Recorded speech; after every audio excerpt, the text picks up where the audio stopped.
হুদাইবিয়ার সন্ধি। কাবা শরীফ মুসলমানদের মূল কেন্দ্র।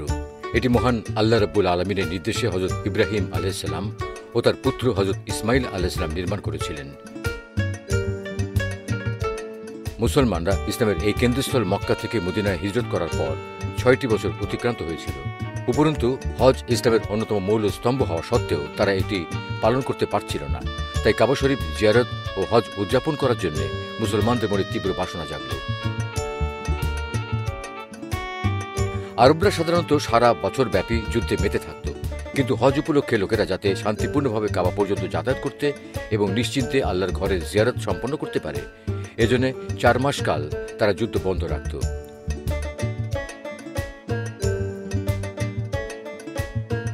ষষ্ঠ হিজরির জিলকদ মাসে হযরত মুহাম্মদ সাল্লাল্লাহু আলাইহি ওয়াসাল্লাম কাবা জিয়ারতের সিদ্ধান্ত নিলেন। এখানে সৌভাগ্য লাভের জন্য বহু আনসার ও মুহাজির প্রতীক্ষা করছিল। তাই ১৪০০ মুসলমান হযরত সাল্লাল্লাহু আলাইহি ওয়াসাল্লামের সমগামী হলেন। জুল হুলাইফা নামক স্থানে পৌঁছে তারা কুরবানির প্রাথমিক রীতিসমূহ পালন করলেন।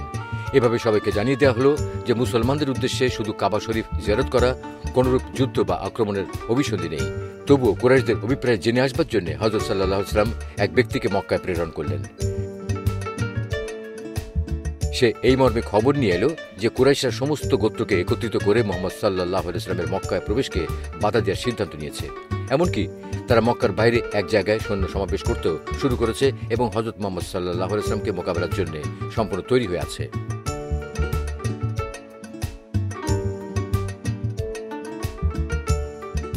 এই সংবাদ জানার পরেও হযরত মুহাম্মদ সাল্লাল্লাহু আলাইহি ওয়াসাল্লাম সামনে অগ্রসর হলেন এবং হুদাইবিয়া নামক স্থানে পৌঁছে যাত্রা বিরতি করলেন। এই জায়গাটা মক্কা থেকে এক মঞ্জিল দূরে অবস্থিত। এখানকার খোজায়া গোত্রের প্রধান হযরত মুহাম্মদ সাল্লাল্লাহু আলাইহি ওয়াসাল্লামের খেদমতে হাজির হয়ে বলল, কুরাইশরা লড়াইয়ের জন্য প্রস্তুতি নিয়েছে, তারা আপনাকে মক্কায় প্রবেশ করতে দেবে না। হযরত মুহাম্মদ সাল্লাল্লাহু আলাইহি ওয়াসাল্লাম বললেন, তাদেরকে গিয়ে বলো যে আমরা শুধু হজের নিয়তে এসেছি, লড়াই করার জন্য নয়। কাজেই আমাদেরকে কাবা শরীফ তাওয়াফ ও জিয়ারত করার সুযোগ দেওয়া উচিত। কুরাইশদের কাছে যখন এই পয়গাম গিয়ে পৌঁছল, তখন কিছু দুষ্টু প্রকৃতির লোক বলে উঠল, মুহাম্মাদের পয়গাম শোনার কোনো প্রয়োজন আমাদের নেই। কিন্তু চিন্তাশীল লোকদের ভেতর থেকে ওরওয়াদা নামক এক ব্যক্তি বলল, না, তোমরা আমার উপর নির্ভর করো, আমি গিয়ে মুহাম্মদ সাল্লাল্লাহু আলাইহি ওয়াসাল্লামের সঙ্গে কথা বলছি।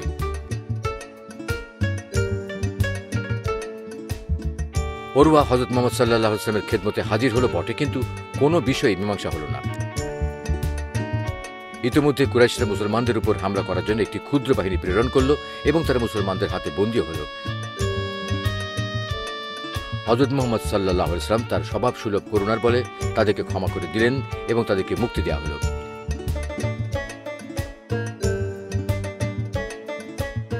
এরপর সন্ধির আলোচনা চালানোর জন্য হযরত ওসমান রাদিয়াল্লাহু তাআলা আনহু মক্কায় চলে গেলেন, কিন্তু কুরাইশরা মুসলমানদেরকে কাবা জিয়ারত করার সুযোগ দিতে কিছুতেই রাজি হল না, বরং তারা হযরত ওসমান রাদিয়াল্লাহু তাআলা আনহুকে আটক করে রাখল।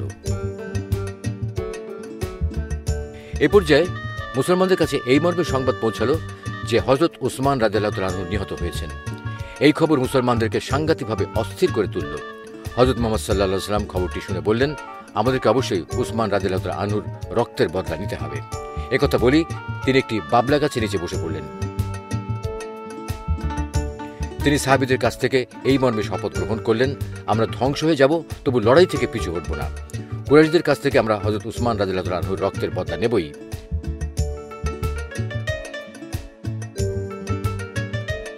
এই দৃঢ় প্রতিজ্ঞা মুসলমানদের মধ্যে এক আশ্চর্য উদ্দীপনা সৃষ্টি করল।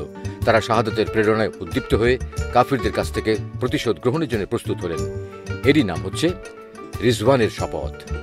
কোরআন পাকেও এই শপথের কথা উল্লেখ করা হয়েছে। সেই সব ভাগ্যবান ব্যক্তি এই সময় হযরত মুহাম্মদ সাল্লাল্লাহু আলাইহি ওয়াসাল্লামের পবিত্র হাতে হাত রেখে শপথ গ্রহণ করেছিলেন। আল্লাহ তাআলা তাদেরকে পুরস্কৃত করার কথা বলেছেন। মুসলমানদের এই উৎসাহ উদ্দীপনার কথা কুরাইশদের কাছেও গিয়ে পৌঁছালো। সেই সঙ্গে এও জানা গেল যে হযরত ওসমান রাদিয়াল্লাহু তাআলা আনহুর হত্যার খবর সম্পূর্ণ ভ্রান্ত। এই পরিস্থিতিতে কুরাইশরা সন্ধি করতে প্রস্তুত হল এবং এ সম্পর্কে আলোচনা করার জন্য সুহাইল বিন আমরকে দূত বানিয়ে পাঠালো। তার সঙ্গে দীর্ঘ সময়ব্যাপী আলোচনা হল এবং শেষ পর্যন্ত সন্ধির শর্তাবলী স্থিরকৃত হল। সন্ধিপত্র লেখার জন্য হযরত আলী রাদিয়াল্লাহু তাআলা আনহুকে ডাকা হল। সন্ধিপত্রে যখন লেখা হলো এই সন্ধি আল্লাহ রসুল মোহাম্মদ সাল্লাল্লাহু আলাইহি ওয়াসাল্লামের তরফ থেকে, তখন কুরাইশ প্রতিনিধি সুহাইল প্রতিবাদ জানিয়ে বলল, আল্লাহ রসুল কথাটা লেখা যাবে না, এ ব্যাপারে আমাদের আপত্তি আছে। এই কথায় সাহাবীদের মধ্যে প্রচণ্ড ক্ষোভের সৃষ্টি হল। সন্ধিপত্র লেখক হযরত আলী রাদিয়াল্লাহু আনহু কিছুতেই এটা মানতে রাজি হলেন না।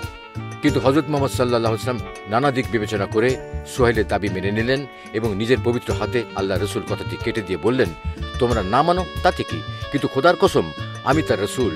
এরপর শর্তাবলীর ভিত্তিতে সন্ধি চুক্তি স্বাক্ষরিত হল। মুসলমানরা এবছর হজ না করে ফিরে যাবে। তারা আগামী বছর আসবে এবং মাত্র 3 দিন থেকে চলে যাবে। কেউ অস্ত্রপাতি নিয়ে আসবে না, শুধু তলবার সঙ্গে রাখতে পারবে, কিন্তু তাও কোষবদ্ধ থাকবে, বাইরে বের করা যাবে না। মক্কায় সেই সব মুসলমান অবশিষ্ট রয়েছে, তাদের কাউকে সঙ্গে নিয়ে যেতে পারবে না। আর কোনো মুসলমান মক্কায় ফিরে আসতে চাইলে তাকেও বাধা দেওয়া যাবে না। কাফির বা মুসলমানদের মধ্যে থেকে কেউ মদিনায় গেলে তাকে ফেরত পাঠাতে হবে, কিন্তু কোনো মুসলমান মক্কায় গেলে তাকে ফেরত দেওয়া হবে না। আরবের গোত্রগুলো মুসলমান বা কাফির যে কোনো পক্ষের সাথে সন্ধি চুক্তি সম্পাদন করতে পারবে। এই সন্ধি চুক্তি 10 বছর কাল বহাল থাকবে। দৃশ্যত এই শর্তাবলী ছিল মুসলমানদের স্বার্থবিরোধী, আর মুসলমানরা যে চাপে পড়েই এই সন্ধি করেছিল তাও বেশ বোঝা যাচ্ছিল।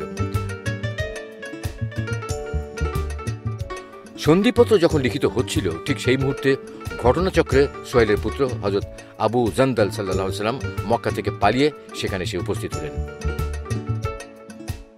তিনি শৃঙ্খলিত অবস্থায় মুসলমানদের সামনে এসে হুমড়ি খেয়ে পড়লেন এবং সবাইকে নিজের দুর্গতির কথা শোনালেন। তাকে ইসলাম গ্রহণের অপরাধে কি কি ধরনের শাস্তি দেওয়া হয়েছে তাও সবিস্তারে খুলে বললেন। অবশেষে তিনি হযরত মুহাম্মদ সাল্লাল্লাহু আলাইহি ওয়াসাল্লামের কাছে আবেদন জানালেন, হুজুর, আমাকে কাফিরদের কবল থেকে মুক্ত করে আপনার সঙ্গে নিয়ে চলুন। একথা শুনে সুহেল বলে উঠল, দেখুন, সন্ধির শর্ত নিয়ে যেতে পারেন না। এটা ছিল বাস্তবিকই এক নাজুক সময়, কারণ আবু জান্দাল ইসলাম গ্রহণ করে নির্যাতন ভোগ করছিলেন এবং বারবার ফরিয়াদ জানাচ্ছিলেন, হে মুসলিম ভাইগণ, তোমরা কি আমাকে আবার কাফিরদের হাতে তুলে দিতে চাও? সমস্ত মুসলমান এই পরিস্থিতিতে অত্যন্ত অস্থির হয়ে উঠল। হযরত ওমর রাদিয়াল্লাহু তাআলা আনহু তো রাসূলুল্লাহ সাল্লাল্লাহু আলাইহি ওয়াসাল্লামকে এ পর্যন্ত বললেন যে, আপনি যখন আল্লাহ সত্য নবী, তখন আর আমরা এই অপমান কেন সইব? হযরত মুহাম্মদ সাল্লাল্লাহু আলাইহি ওয়াসাল্লাম তাকে বললেন, আমি খোদার পয়গম্বর, তার হুকুমের নাফরমানি আমি করতে পারি না, খোদাই আমার সাহায্য করবেন। মোট কথা, সন্ধি চুক্তি সম্পাদিত হল। সন্ধির শর্ত মোতাবেক আবু জান্দালকে ফিরে যেতে হল। আর এভাবে ইসলামের পথে জীবন উৎসর্গকারীরা রাসূলের আনুগত্যের এক কঠিন পরীক্ষায় উত্তীর্ণ হলেন। একদিকে ছিল দৃশ্যত ইসলামের অবমাননা ও হযরত আবু জান্দালের শোচনীয় দুর্গতি, আর অন্যদিকে ছিল রাসূলুল্লাহ সাল্লাল্লাহু আলাইহি ওয়াসাল্লামের নিরঙ্কুশ আনুগত্যের প্রশ্ন। হযরত মুহাম্মদ সাল্লাল্লাহু আলাইহি ওয়াসাল্লাম আবু জান্দালকে বললেন, আবু জান্দাল, ধৈর্য ও সংযমের সাথে কাজ করো। খোদা তোমার এবং অন্যান্য মুসলিমের জন্য কোনো রাস্তা বের করে দেবেনি। সন্ধি চুক্তি সম্পন্ন হয়ে গেছে, কাজেই আমরা তাদের সাথে বিশ্বাসভঙ্গ করতে পারি না। তাই আবু জান্দালকে সেই শৃঙ্খলিত অবস্থায় ফিরে যেতে হল।